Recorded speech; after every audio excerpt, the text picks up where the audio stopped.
Without good, there's no evil. Without poor, there's no rich. Without lies, there's no truth. Without treats, there are no tricks. Without defeat, there's no victory.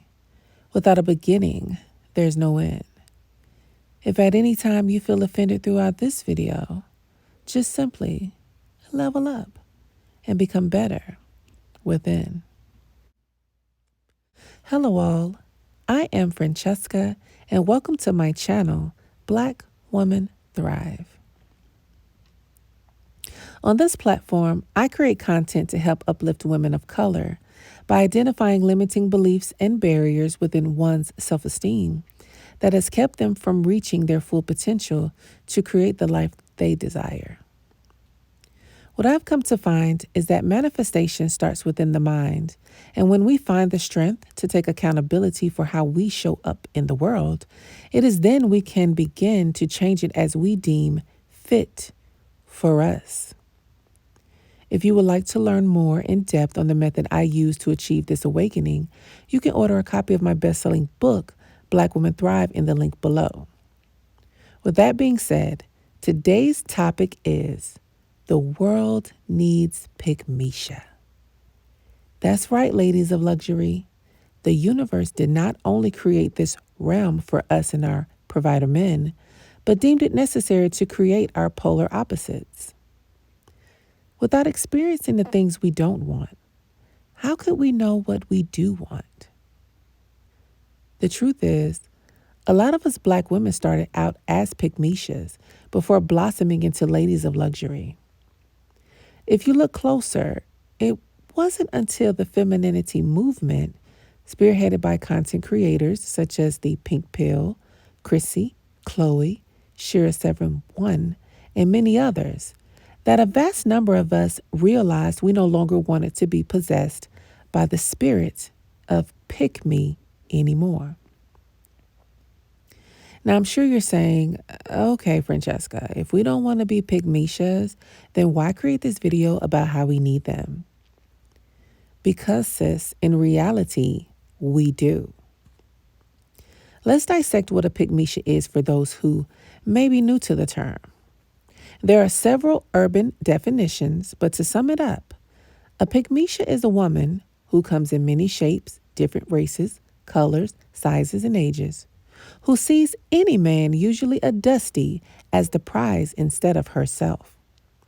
She typically would do anything and put up with extreme levels of irrationality, such as verbal and physical abuse, mothering his children that aren't hers before matrimony, cooking and cleaning to impress him, giving him money and gifts to keep him, taking him back each time he cheats, sexually feeding him when she pays half or all of the bills, bearing his children that he cannot afford, and the list goes on.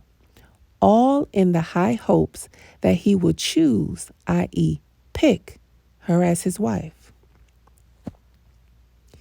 I mention this not as a diss to these women, but to bring up my next point. Who else is going to keep these dusties at bay? There is a market for everyone in dating, and instead of downing Pygmiesha, let's thank her for playing her role in society.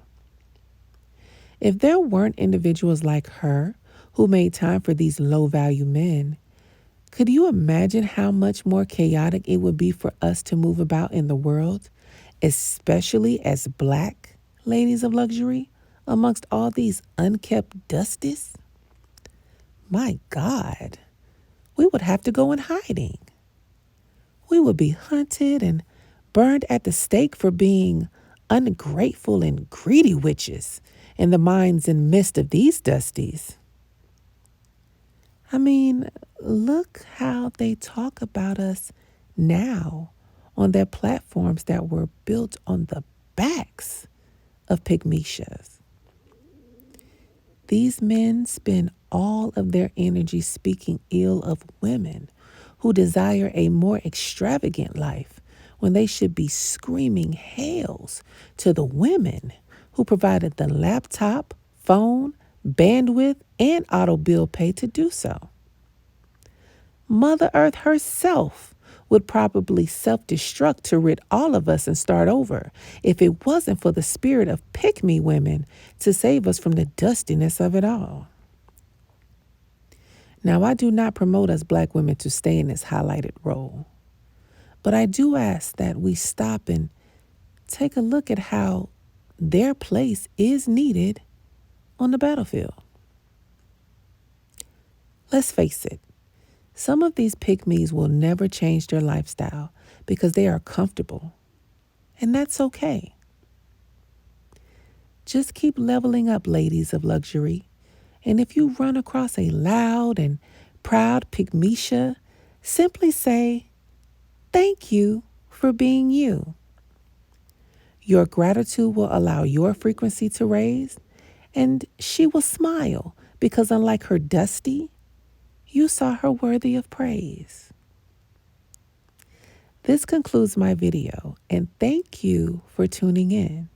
If you have enjoyed this content and would like more, please click like. And if you're feeling bold, click share. To be notified of my next video titled, "The World Needs Dusties Too," click the subscribe button and hit the bell. See you there. Bye now.